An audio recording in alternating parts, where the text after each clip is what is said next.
Ay nais kong ipakilala ang ating butihing mayor.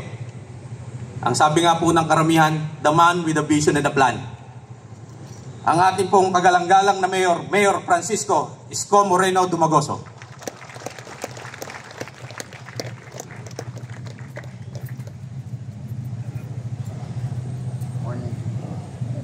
Maraming salamat, Mr. Andaya, at sa ng iyong mga kasama sa ating mga kasamahang halal ng bayan ng ating Vice Mayor Chia Chesa at mga konsehal na naririto at ating mga department head, mga kawani ng pamahalang lungsod ng Maynila.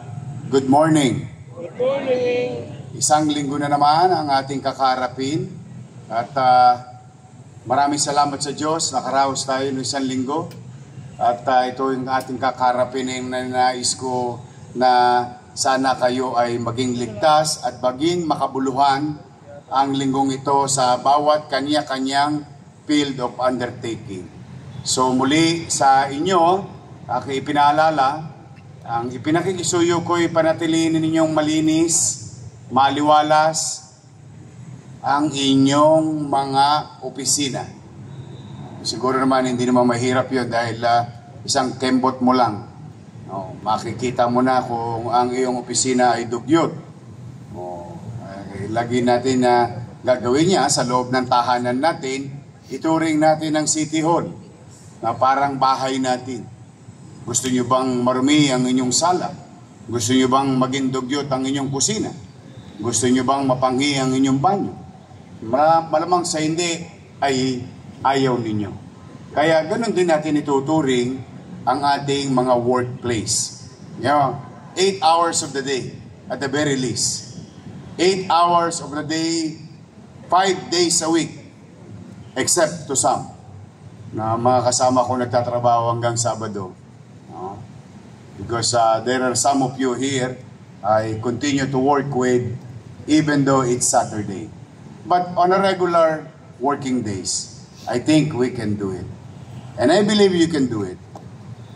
Para na sa ganoon, pag umarap tayo sa taong bayan, pag ginikayat natin ng taong bayan na magdisiplina at pinakikiusapan ng taong bayan na maglinis at gawing maaliwalas ang kanilang komunidad at kapaligiran, ay meron naman tayong matangos na ilong habang isinasabi natin ito. Kaya sa inyo, lagi ako umaasa na tutulungan nyo kami. Tutulungan nyo kaming makapaglingkod ng maayos, matapat, at episyente sa ating mga kababayan. Umaasa ang taong bayan sa atin. Ang bawat isa sa inyo ay may halaga sa kanya-kanyang tungkulin na ginagampanan. Because in your absence, malamang hindi tatakbo ang inyong opisina. Kayo'y itinalaga dyan sapagkat kayo ay may angking galing, talino, at karanasan. Gamitin ninyo ito upang paglingkuran ang ating mga kababayan sa lungsod ng Maynila. So muli, isang makabuluhang linggo na naman.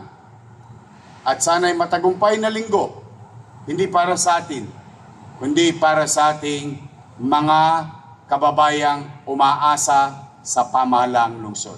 At umasa naman kayo, lahat na pagsisikap ninyo ay susuklian ko naman ng pagsisikap, episyenteng paggastos. Sabihin, gagastusan lang naman natin yung dapat gastusan at pananatilihin kong maging mainam at masinop sa pagkolekta ng ating mga kakailanganin para tumakbo at makapagbigay ng serbisyo sa ating mga kababayan. So mga kapwa ko, lingkod bayan, may God continue to guide and bless each and every one of you. Gabayan nawa kayo ng Diyos. Pagpalain nawa kayo ng Poong May Kapal. Maraming salamat. Pagpalain nawa tayo lahat ng Poong May Kapal. Manila! God first. Thank you.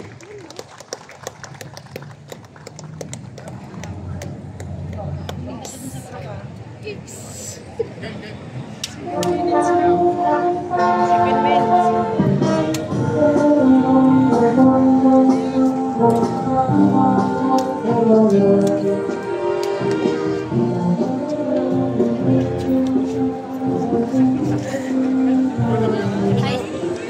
likod.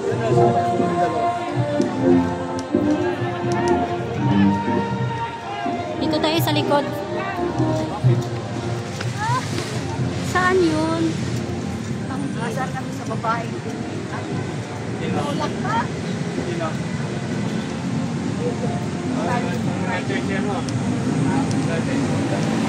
Kapit din, ganun lang yun.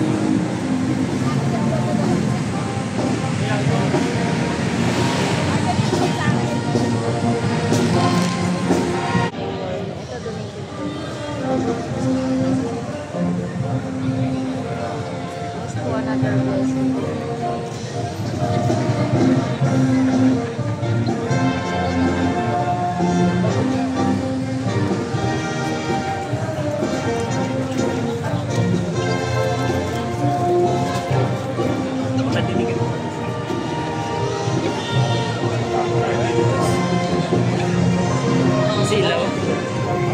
Kumakita si Yorme.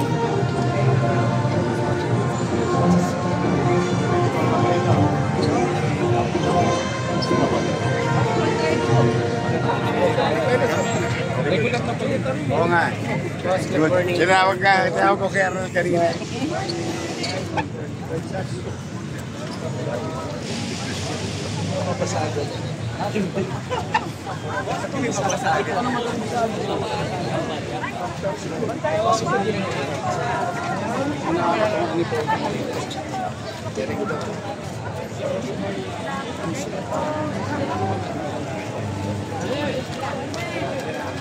Good morning sa inyo. Bye-bye. Good morning, ba? Good morning. Sige na, ikaw. Good morning.